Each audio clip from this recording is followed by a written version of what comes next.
ngày nghỉ nè, hai mẹ con mình sao? Dạ nấu ăn. Hôm nay là món gì ta? Dạ món gà chiên. Gà chiên là món con thích lắm đúng Dạ không? đúng rồi. Cùng làm nha.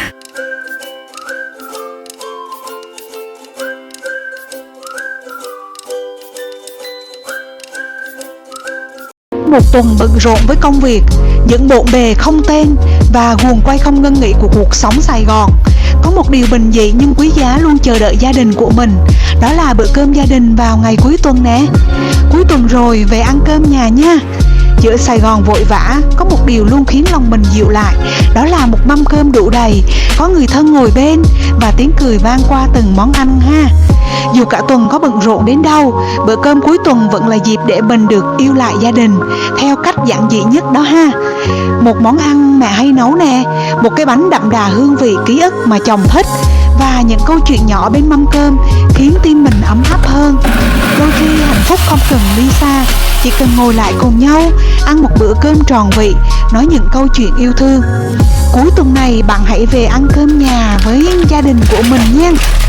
Không cần sơn hào hảo vị, chỉ cần mâm cơm ấm nóng, tiếng cười giòn của các con, ánh mắt chia sẻ từ chồng và một cái chạm tay nhẹ nhàng vào mẹ là đủ để sưởi ấm tâm hồn người phụ nữ đã dành cả tuần để lo toan cho cả thế giới rồi ha. Với phụ nữ, đặc biệt là ở ngưỡng tuổi này, khi tình yêu không còn là những cơn sóng gió mãnh liệt mà dần trở thành dòng chảy nhẹ nhàng và sâu sắc, bữa cơm gia đình không chỉ là ăn uống mà là thời gian để yêu lại gia đình của mình và để nhớ rằng những người thân yêu này chính là điều quý giá nhất mà ta đang có ha. Có những ngày thường ta vội vàng, nhưng cuối tuần hãy chậm lại một chút, vào bếp nấu món ăn cả nhà thích nè, bày biện một mâm cơm tươm tất, rồi cùng nhau ngồi xuống trò chuyện và lắng nghe. Bởi hạnh phúc đôi khi chỉ bắt đầu từ một tiếng mẹ nấu ăn ngon quá, hay một ánh nhìn ấm áp sau một ngày dài. Bữa cơm cuối tuần không phải là để no mà là để thương ha. Bữa cơm cuối tuần không chỉ để ăn mà là để thương nè, để yêu lại những người mình luôn coi là đương nhiên sẽ ở đó đó mà. Mỗi người phụ nữ đều có thể là trái tim của cả ngôi nhà đó nha.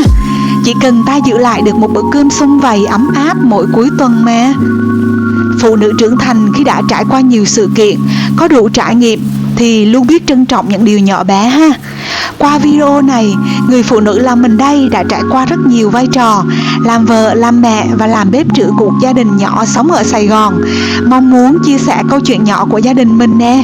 Câu chuyện gắn liền với các món ăn quen thuộc, được nấu không chỉ bằng tay mà bằng cả trái tim đó nha. Cuối tuần lại vào bếp nấu cho những người yêu thương thôi. Mỗi cuối tuần mình có thói quen nhỏ là hỏi các con: hôm nay con muốn ăn gì nè?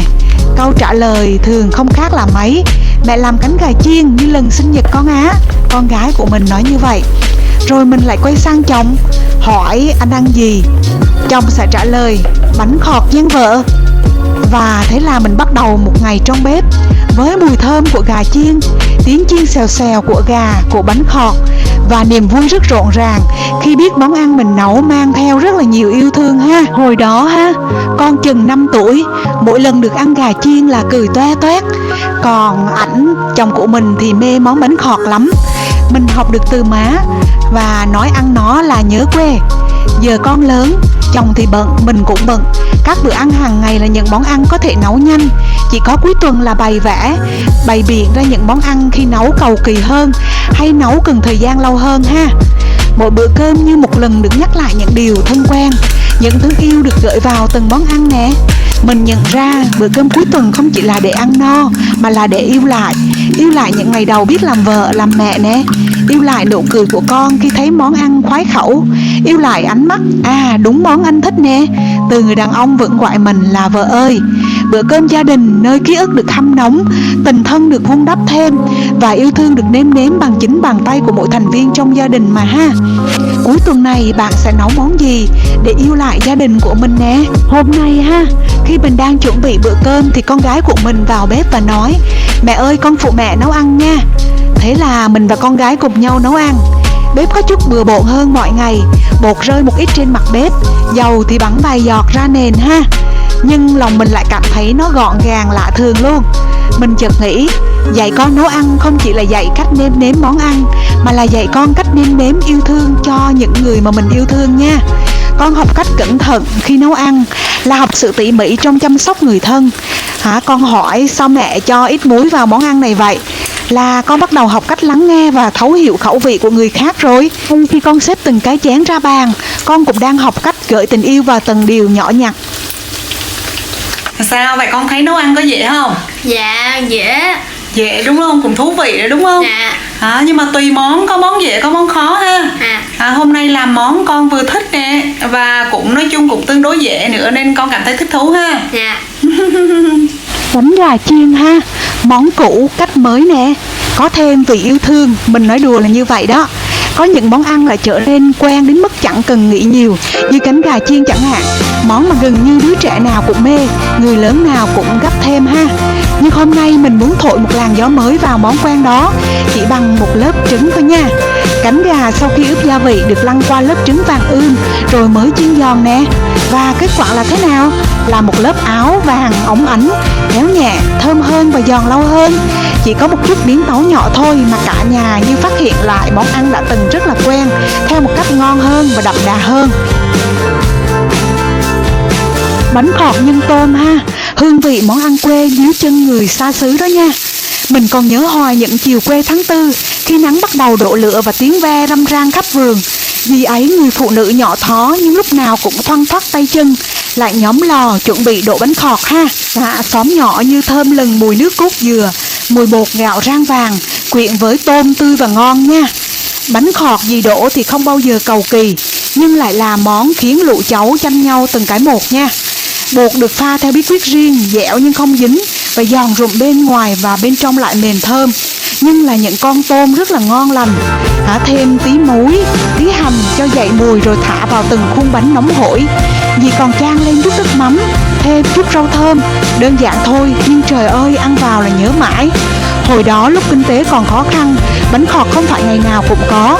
Mỗi lần được ăn là một dịp đặc biệt như lễ Tết, hay ôm có bà con xa về chơi.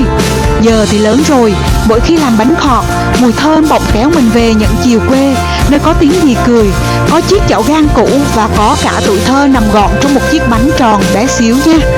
Món bánh ấy không chỉ là thức ăn, mà là cả một trời kỷ niệm, một góc quê không bao giờ phai nhạt trong trái tim của những người đi xa quê ha. Bữa cơm gia đình, những khoảnh khắc giản dị nhưng chứa được nhiều yêu thương ha. Giữa nhịp sống Sài Gòn hối hả, nơi tiếng còi xe và guồng quay công việc cuốn ta đi mỗi ngày, có một khoảng thời gian nhỏ bé nhưng vô giá mà ta vẫn luôn khát khao giữ gìn. Đó chính là bữa cơm gia đình. Không cần cao lương mỹ vị, chỉ cần những món ăn mà gia đình yêu thích và những tiếng cười rộn ràng quanh bàn ăn, như thế là đủ đầy. Đó không chỉ là lúc để ăn mà là khoảnh khắc để cả nhà được gần nhau hơn, để ba mẹ hỏi han các con hôm nay ở trường thế nào, để chồng kể cho vợ nghe một ngày ở công ty ra sao. Đối với người phụ nữ, người dự lửa cho tổ ấm, bữa cơm nhà không chỉ là công việc thường nhật mà là cách người ấy lặng thầm vun đắp yêu thương, gửi gắm chăm sóc vào từng món ăn nha. Đó là nơi người mẹ trao cho các con những kỷ niệm đầu đời, là nơi chúng ta cảm nhận được sự hiện diện và gắn bó của người thân sau một ngày dài nè. Khi con lớn, khi tóc của mình bắt đầu điểm bạc, có lẽ điều đọng lại sâu sắc nhất không phải là bao nhiêu thành công ngoài xã hội, mà chính là hình ảnh những bữa cơm gia đình giản dị và ấm áp ha. Nó như là một phần ký ức ngọt ngào không thể phai nhạt nha. Bữa cơm nhà đó là tình yêu, là ký ức, là điều thiêng liêng nhất giữa bộn bề cuộc sống bây giờ ha.